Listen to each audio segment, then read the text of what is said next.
Dracula by Bram Stoker. Chapter 1. Jonathan Harker's Journal. 3rd of May, Bistritz. Left Munich at 8:35 p.m. on 1st of May, arriving at Vienna early next morning. Should have arrived at 6:46, but train was an hour late. Budapest seems a wonderful place from the glimpse which I got of it from the train, and the little I could walk through the streets. I feared to go very far from the station, as we had arrived late and would start as near the correct time as possible. The impression I had was that we were leaving the west and entering the east, the most western of splendid bridges over the Danube, which is here of noble width and depth, took us among the traditions of Turkish rule. We left in pretty good time, and came after nightfall to Klausenberg. Here I stopped for the night at the Hotel Royal. I had for dinner, or rather supper, a chicken done up some way with red pepper, which was very good but thirsty. Mem, get recipe for Mina. I asked the waiter, and he said it was called paprika Händel, and that, as it was a national dish, I should be able to get it anywhere along the Carpathians. I found my smattering of German very useful here. Indeed, I don't know how I should be able to get on without it. Having had some time at my disposal when in London, I had visited the British Museum and made search among the books and maps in the library regarding Transylvania. It had struck me that some foreknowledge of the country could hardly fail to have some importance in dealing with a nobleman of that country. I find that the district he named is in the extreme east of the country, just on the borders of 3 states, Transylvania, Moldavia, and Bukovina, in the midst of the Carpathian Mountains, one of the wildest and least known portions of Europe. I was not able to light on any map or work giving the exact locality of the Castle Dracula, as there are no maps of this country as yet to compare with our own Ordnance Survey maps. But I found that Bistritz, the post town named by Count Dracula, is a fairly well-known place. I shall enter here some of my notes, as they may refresh my memory when I talk over my travels with Mina. In the population of Transylvania, there are 4 distinct nationalities. Saxons in the south, and mixed with them the Wallachs, who are the descendants of the Dacians. Magyars in the west, and Zikelis in the east and north. I am going among the latter, who claim to be descended from Attila and the Huns. This may be so, for when the Magyars conquered the country in the 11th century, they found the Huns settled in it.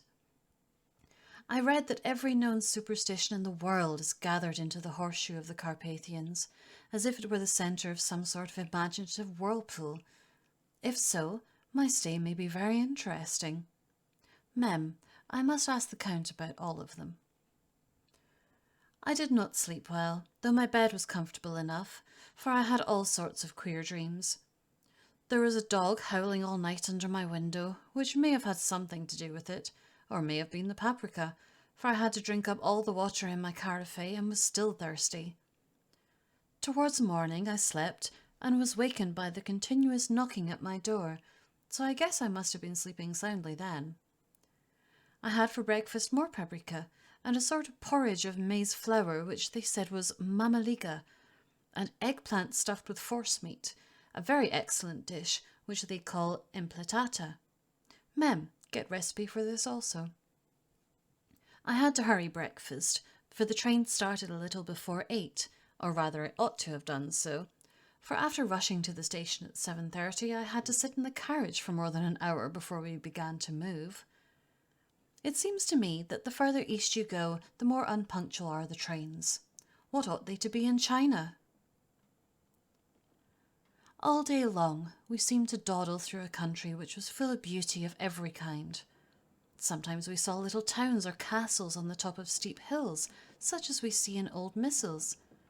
Sometimes we ran by rivers and streams, which seemed from the wide stony margin on each side of them to be subject to great floods. It takes a lot of water, and running strong, to sweep the outside edge of a river clear. At every station there were groups of people, sometimes crowds, and in all sorts of attire. Some of them were just like the peasants at home, or those I saw coming through France and Germany, with short jackets and round hats and homemade trousers, but others were very picturesque. The women looked pretty, except when you got near them, but they were very clumsy about the waist. They had all full white sleeves of some kind or other, and most of them had big bells with a lot of strips of something fluttering from them, like the dresses in a ballet, but of course there were petticoats under them. The strangest figures we saw were the Slovaks, who were more barbarian than the rest, with their big cowboy hats, great baggy dirty white trousers, white linen shirts, and enormous heavy leather belts nearly a foot wide, all studded over with brass nails. They wore high boots, with their trousers tucked into them, and had long black hair and heavy black moustaches. They are very picturesque, but do not look prepossessing. On the stage they would be set down at once as some old oriental band of brigands. They are, however, I am told, very harmless and rather wanting in natural self-assertion. It was on the dark side of twilight when we got to Bistritz, which is a very interesting old place. Being practically on the frontier, for the Borgo Pass leads from it into Bukovina, it has had a very stormy existence, and it certainly shows marks of it. 50 years ago, a series of great fires took place, which made terrible havoc on 5 separate occasions. At the very beginning of the 17th century, it underwent a siege of 3 weeks and lost 13,000 people, the casualties of war proper being assisted by famine and disease. Count Dracula had directed me to go to the Golden Krone Hotel, which I found, to my great delight, to be thoroughly old-fashioned, for of course I wanted to see all I could of the ways of the country. I was evidently expected, for when I got near the door, I faced a cheery-looking elderly woman in the usual peasant dress, white undergarment with long double apron, front and back, of coloured stuff fitting almost too tight for modesty. When I came close, she bowed and said, "The Herr Englishman?" "Yes," I said, "Jonathan Harker." She smiled and gave some message to an elderly man in white shirt sleeves who had followed her to the door. He went, but immediately returned with a letter. "My friend, welcome to the Carpathians. I am anxiously expecting you. Sleep well tonight. At 3 tomorrow the diligence will start for Bukovina. A place on it is kept for you. At the Borgo Pass my carriage will await you and will bring you to me. I trust that your journey from London has been a happy one, and that you will enjoy your stay in my beautiful land. Your friend, Dracula." 4th of May. I found that my landlord had got a letter from the Count directing him to secure the best place on the coach for me, but on making inquiries as to details he seemed somewhat reticent and pretended that he could not understand my German. This could not be true, because up to then he had understood it perfectly. At least he answered my questions exactly as if he did. He and his wife, the old lady who had received me, looked at each other in a frightened sort of way. He mumbled out that the money had been sent in a letter, and that was all he knew. When I asked him if he knew Count Dracula, and could tell me anything of his castle, both he and his wife crossed themselves and, seeing that they knew nothing at all, simply refused to speak further. It was so near the time of starting that I had no time to ask anyone else, for it was all very mysterious and not by any means comforting. Just before I was leaving, the old lady came up to my room and said in a very hysterical way, "Must you go? Oh, young Herr, must you go?" She was in such an excited state that she seemed to have lost her grip of what German she knew, and mixed it all up with some other language which I did not know at all. I was just able to follow her by asking many questions. When I told her that I must go at once, and that I was engaged on important business, she asked again, "Do you know what day it is?" I answered that it was the 4th of May. She shook her head as she said again, "Oh yes, I know that, but do you know what day it is?" On my saying that I did not understand, she went on. It is the eve of St. George's Day. Do you not know that tonight, when the clock strikes midnight, all the evil things in the world will have full sway? Do you know where are you going, and what are you going to?" She was in such evident distress that I tried to comfort her, but without effect. Finally, she went down on her knees and implored me not to go, at least to wait a day or two before starting. It was all very ridiculous, but I did not feel comfortable. However, there was business to be done, and I could allow nothing to interfere with it. I therefore tried to raise her up and said, as gravely as I could, that I thanked her, but my duty was imperative and that I must go. She then rose and dried her eyes, and taking a crucifix from her neck, offered it to me. I did not know what to do, for, as an English churchman, I have been taught to regard such things as in some measure idolatrous, and yet it seemed so ungracious to refuse an old lady meaning so well and in such a state of mind. She saw, I suppose, the doubt in my face, for she put the rosary around my neck and said, "For your mother's sake," and went out of the room. I'm writing up this part of the diary whilst I am waiting for the coach, which is, of course, late, and the crucifix is still around my neck.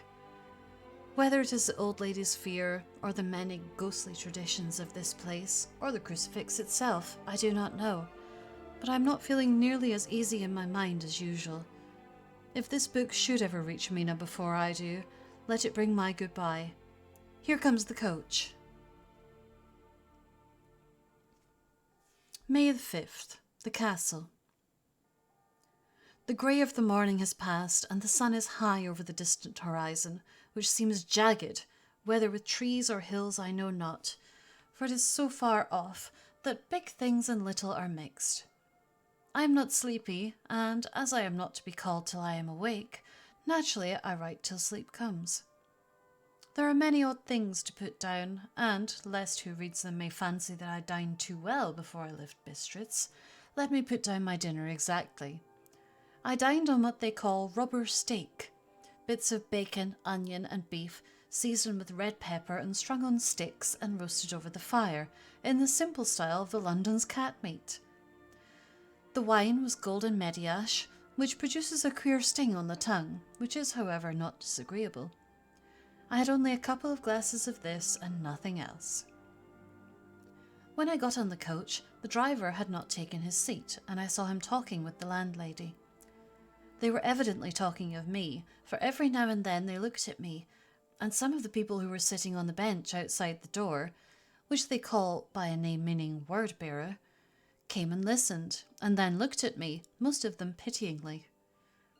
I could hear a lot of words often repeated, queer words, for there were many nationalities in the crowd, so I quietly got my polyglot dictionary from my bag and looked them out.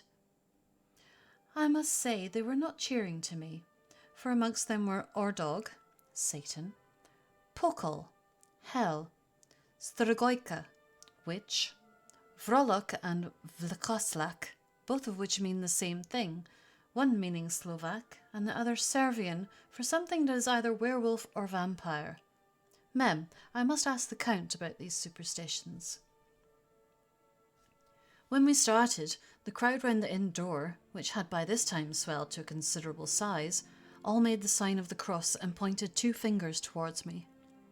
With some difficulty, I got a fellow passenger to tell me what they meant. He would not answer at first, but on learning that I was English, he explained that it was a charm, or guard against the evil eye. This was not very pleasant for me, just starting for an unknown place to meet an unknown man, but everyone seemed so kind-hearted and so sorrowful and so sympathetic that I could not but be touched. I shall never forget the last glimpse which I had of the inn-yard and its crowd of picturesque figures all crossing themselves as they stood round the wide archway, with its background of rich foliage of oleander and orange trees in green tubs clustered in the centre of the yard. Then our driver, whose wide linen drawers covered the whole front of the box seat, Gotza they call them, cracked his big whip over his 4 small horses, which ran abreast, and we set off on our journey. I soon lost sight and recollection of ghostly fears in the beauty of the scene as we drove along, although, had I known the language, or rather languages, which my fellow passengers were speaking, I might not have been able to throw them off so easily.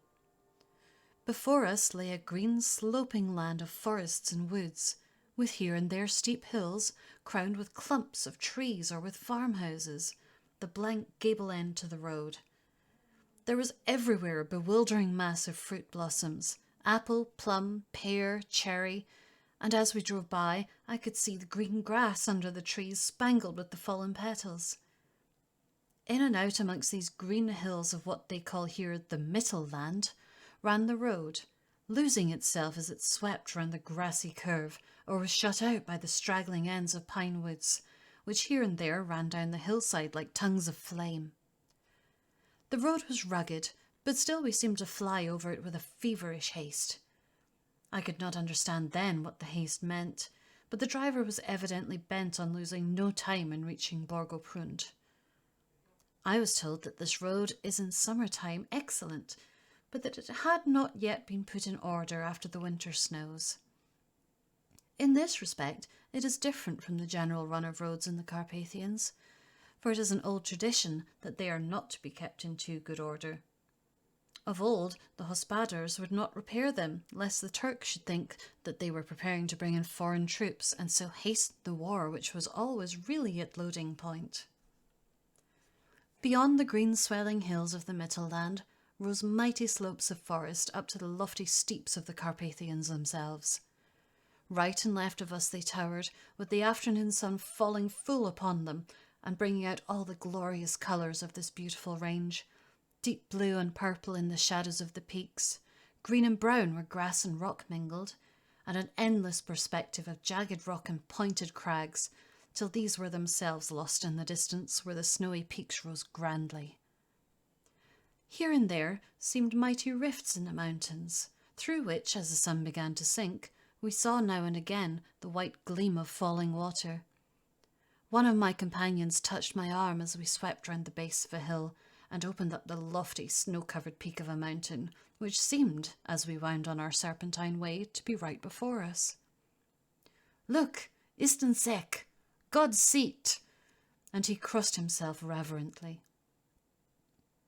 As we wound on our endless way, and the sun sank lower and lower behind us, the shadows of the evening began to creep round us.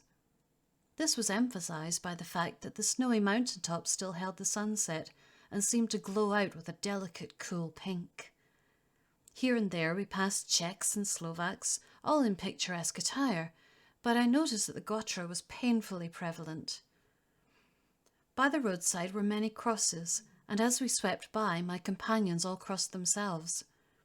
Here and there was a peasant man or woman kneeling before a shrine, who did not even turn around as we approached, but seemed in the self-surrender of devotion to have neither eyes nor ears for the outer world. There were many things new to me, for instance hayricks in the trees, and here and there very beautiful masses of weeping birch, their white stems shining like silver through the delicate green of the leaves. Now and again we passed a litre wagon, the ordinary peasant's cart, with its long snake-like vertebra calculated to suit the inequalities of the road. On this were sure to be seated quite a group of homecoming peasants, the Czechs with their white and the Slovaks with their coloured sheepskins, the latter carrying lance fashion, their long staves with axe at end. As the evening fell, it began to get very cold, and the growing twilight seemed to merge into one dark mistiness the gloom of the trees, oak, beech and pine, though in the valleys, which ran deep between the spurs of the hills, as we ascended through the pass, the dark firs stood out here and there against the backdrop of late-lying snow.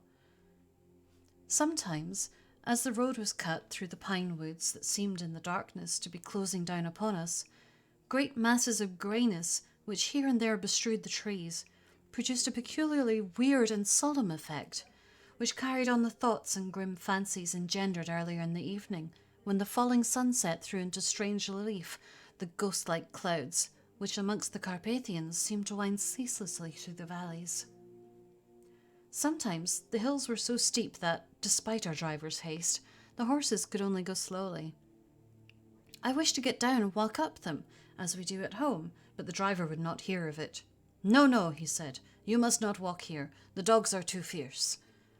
And then he added, with what he evidently meant for grim pleasantry, for he looked round to catch the approving smile of the rest, "And you may have enough of such matters before you go to sleep." The only stop he would make was a moment's pause to light his lamps. When it grew dark, there seemed to be some excitement among the passengers, and they kept speaking to him, one after the other, as though urging him to further speed. He lashed the horses unmercifully with his long whip, and with wild cries of encouragement urged them on to further exertions. Then, through the darkness, I could see a sort of patch of grey light ahead of us, as though there were a cleft in the hills. The excitement of the passengers grew greater. The crazy coach rocked on its great leather springs and swayed like a boat tossed on a stormy sea. I had to hold on. The road grew more level, and we appeared to fly along. Then the mountains seemed to come nearer to us on each side and to frown down upon us. We were entering on the Borgo Pass.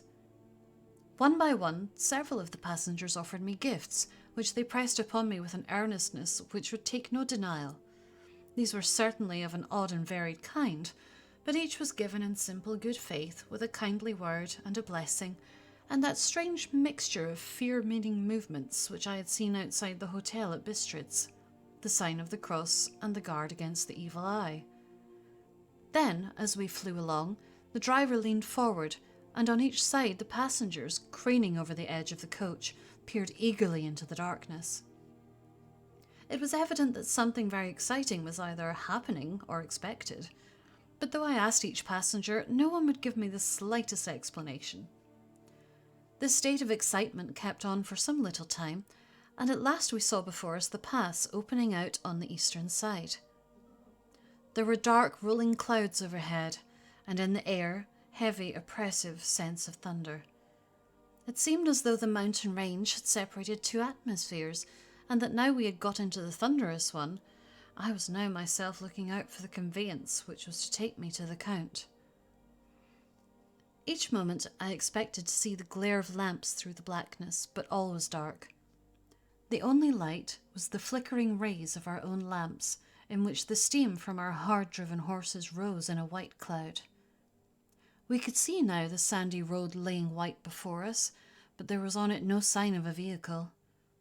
The passengers drew back with a sigh of gladness, which seemed to mock my own disappointment. I was already thinking what I had best do, when the driver, looking at his watch, said to the others something which I could hardly hear, it was spoken so quietly and in so low a tone. I thought it was an hour less than the time. Then, turning to me, he said in German worse than my own, "There is no carriage here. The Herr is not expected after all. He will now come on to Bukovina, and return tomorrow or the next day. Better the next day." Whilst he was speaking, the horses began to neigh and snort and plunge wildly, so that the driver had to hold them up. Then, amongst a chorus of screams from the peasants and a universal crossing of themselves, a calichet with 4 horses drove up behind us, overtook us, and drew up beside the coach. I could see from the flash of our lamps, as the rays fell on them, that the horses were coal-black and splendid animals. They were driven by a tall man, with a long brown beard and a great black hat, which seemed to hide his face from us. I could only see the gleam of a pair of very bright eyes, which seemed red in the lamplight, as he turned to us. He said to the driver, "You are early tonight, my friend." The man stammered in reply, "The English Herr was in a hurry." To which the stranger replied, "That is why, I suppose, you wished him to go on to Bukovina. You cannot deceive me, my friend. I know too much, and my horses are swift." As he spoke, he smiled, and the lamplight fell on a hard-looking mouth, with very red lips and sharp-looking teeth as white as ivory. One of my companions whispered to another the line from Burger's Lenore, "For the dead travel fast, denn die Toten reiten schnell."